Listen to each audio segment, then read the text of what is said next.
Hello guys and gals, me Mutahar, and has AI gone too far, ladies and gentlemen? Well, according to some photos you've been seeing on the internet, probably. Now, ladies and gentlemen, artificial intelligence, machine learning is something that's all around us, you know? Everything's got it. I'm sure there are toasters with AI these days. A lot of vehicles that drive themselves have AI. A lot of systems on your computer are powered by artificial intelligence. A lot of the feeds on social media that keep you addicted are guided by algorithms and artificial intelligence. Metal Gear Solid 2 is all AI. Yes, ladies and gentlemen, beyond working on a Metal Gear Solid 2 video, I like reading into AI. And you know what? Every time I come across a lot of these image building, like these AI image generators, it always sort of like blows me away with how much technology is rapidly advancing.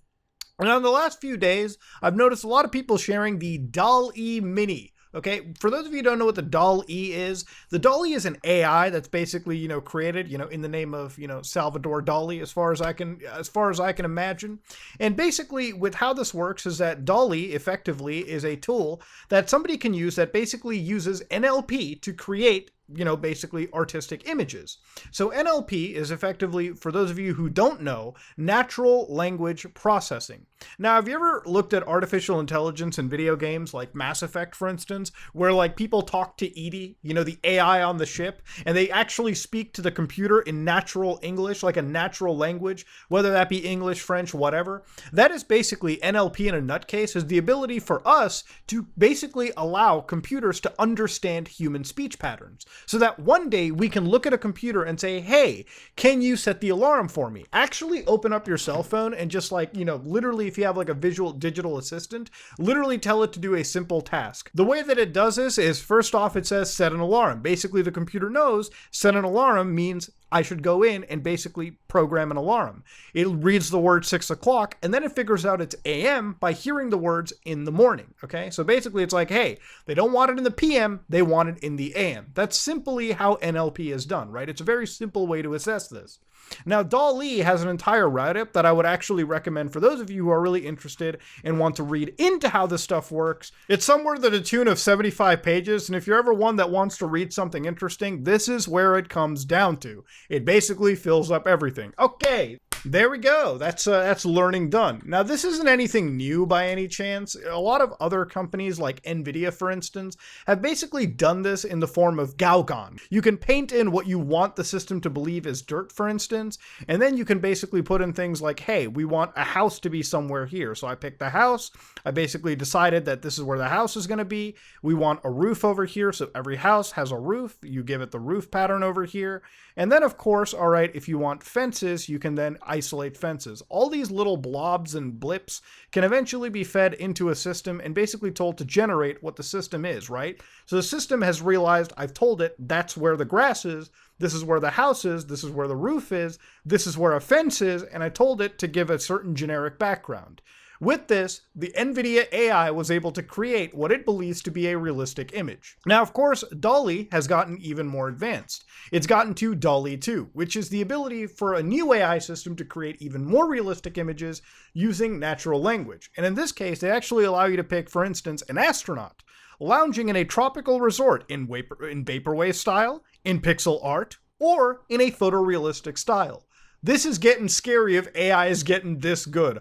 Artists might be freaked out. Not really. NFT bros might be freaked out. Their monkeys can now be generated even easier. Actually, that might make them happier. Look at what they did to the flamingo. You want a flamingo over here? You can pick where you want it. 1 being right there, 2 being right in the water, and 3 being far off. They even literally have the reflections done right there too. And they've got multiple different generations of it just to show you the AI does not produce the same image.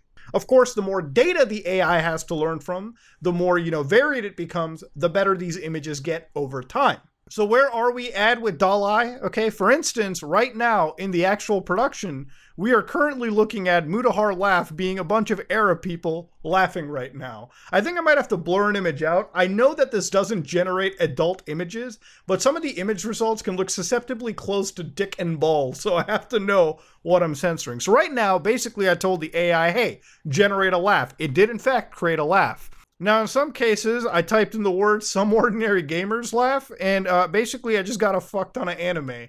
I don't know what my channel has to do a lot with anime. I'm not a big anime viewer, but apparently the AI considers my channel to be part kawaii anime girl, if you will. Then I typed in the words Mudahar, and I was given a lot of beautiful imagery, all right? A lot of beautiful, like, imagery from what I believe to be Persia, all right? Iran, if you will. Now, of course, in some cases, when I put in Muda laugh, whoo, made me look like Xi Jinping half the time laughing. I look like a coked out Shrek here, and in some cases, my favorite is this.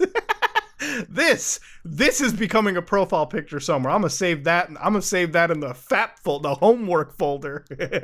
Of course, when you type in Indian man laughing, it becomes a little bit more specific. You get to see a lot of people that are definitely Indian for sure. They definitely look Indian. They're definitely laughing. They're even wearing like traditional Indian clothing, if you will, too. Now, of course, I will say the face generation is actually straight out of some spooky Ring shit. Like, this is what it would look like if you watched the Ring tape, and you know, like when you take a photo of yourself, you just look all swirled up. This is what it reminds me of. It's fucking scary. Now, of course, there's other AIs like Night Cafe where this works more for like city generation. I told it make a cyberpunk African city, and that's what it believes is cyberpunk African City. And of course, I told it cyberpunk Los Angeles. This actually looks really, really good. It actually reminds me of like The World Ends With You for a while. I'm getting like Shibuya vibes from this. Not Los Angeles, but AI is only perfect so far.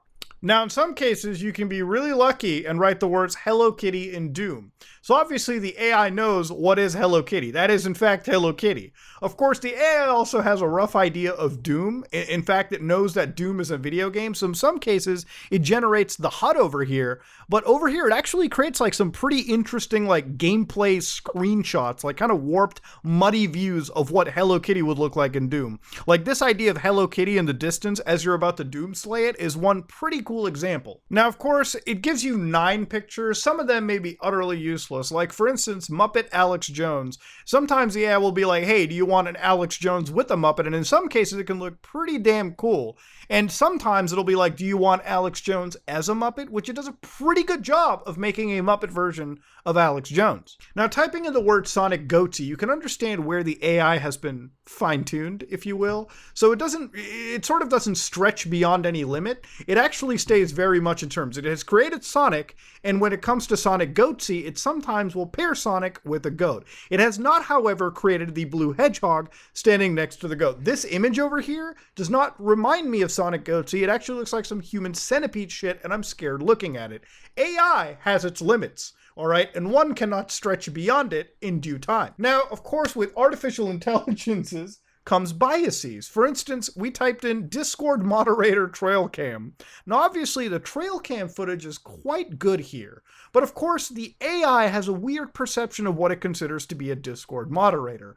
Obviously, with a lot of the AI inputs that have been given, the AI believes the average Discord moderator to look as what it has generated. Obviously, with more data and less bias, the Discord moderators may look more true to life. And of course, last but not least, we've also done trail cam footage of our Canadian friend, Ricky Berwick. Now, obviously, in some cases, Ricky looks like a, just regular old Ricky Berwick. But of course, in some cases, the AI has given him the power of running around. But of course, if you look, the trail cam footage aspect is absolutely a banger. Like, it absolutely looks like trail cam footage. This is the kind of shit I would see out of a found footage movie. And in most cases, Ricky Berwick is generated pretty well. So obviously, with the amount of data that's been fed into it and the environment itself, using NLE systems, it's able to create a pretty accurate representation within reason. Now, I can't do any more of this with a straight face, man. It's wild. Ladies and gentlemen, this was a nice little peek into the world of artificial intelligence. I've seen a lot of people sharing this shit in the last few days, and I wanted to really educate people on what the systems are, what people are going with. This is really just a lot of data sets that are being used in conjunction with NLE systems to create effectively what is an amazing AI that will one day help create a lot of cool looking art. But it's a nice little proof of concept into the future of interacting with computers, actually using our language instead of just computer code to get results out in a much more natural way. Maybe one day when we're communicating with an AI like it's our random buddy, this will be the point in life that you will realize where we just began the research into that foray. So ladies and gentlemen, if you like what you saw, please like, comment, and subscribe. Dislike it if you dislike it. I am